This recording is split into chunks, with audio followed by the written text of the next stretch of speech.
When you became CEO of the Walt Disney Company, stock price was $1.24, and it was $23.80 when you left 21 years later. So you can make the strong argument that outside of Walt himself, no single person had a more consequential impact on the company than you. But how do you look back on those last couple of years, that last period now? Well, there was change going on. I was stubborn. I did not want to buy Pixar for a price that I thought was crazy.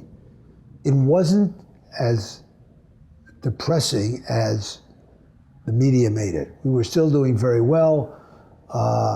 We were still a great company. I had decided that we couldn't lose any more money with Roy Disney making movies, so I stopped that. Probably a bad political decision, but the right decision.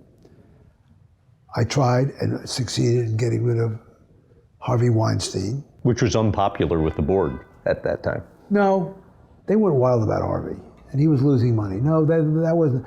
The only thing unpopular, well, Harvey and Steve and Roy become adversaries to the CEO. Well, one had the name of Disney. I didn't. One was Steve Jobs, an American one of a kind. And the other was a despicable man who was loved by the media for a long time because of the movies he made. And I made the judgment call, probably right, but not politically smart, that I was not going to put up with it. So that was unpleasant. But I was ready. I had 21 years at Disney, having every weekend 20 scripts by my bed that I hadn't read, and thousands of emails, and international, building a park in Shanghai, and having just built a park in Hong Kong, and doing the Animal Kingdom, doing a second park in Paris. I was ready to move here, I was ready to move to the one street in Los Angeles that felt like New York. I was ready to not have 20 unread scripts. I was ready to actually own myself content. Regardless how talented an executive might be, does it almost not matter who it is at some point when one person's running it for that long, it's time for a change? I think change is good in management because it also creates opportunity to go in new directions. You can't just stay in the old directions. I'm not wild about the fact that it is so expensive now to go to Disneyland or Walt Disney World. I'm not wild about the fact that it's harder than ever to have everybody be a VIP at a Disney park because they're selling certain things. The things that I would do differently, but I don't think I would run it as well as Bob is running it. An interview with Mike Ovitz literally came out yesterday, where he said he still thinks about that period and what happened. Do you think you and him, or you and Katzenberg, ever reconnect?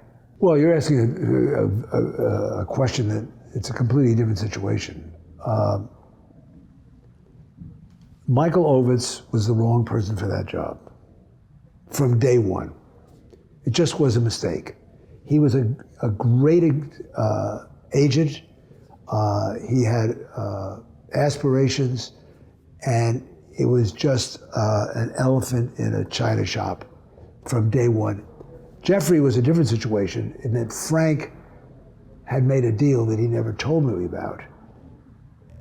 I had made a deal that I thought was, and I was stubborn, and I said, Jeffrey, you have to live with this deal. His conversations with Jeffrey were very different than my conversations with Jeffrey, and I did not quite know that. Meaning he could have told Jeffrey that the job's his when he leaves? Never that. It was all about financials. Oh no, it was never that. Okay. And Roy Disney never would have had that. The life of a movie was like a decade.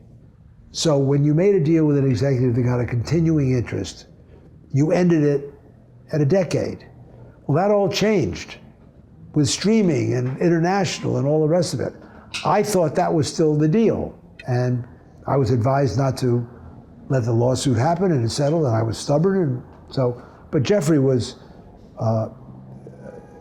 both Michael Ovitz, excellent executive as an agent, and Jeffrey, excellent corporate executive.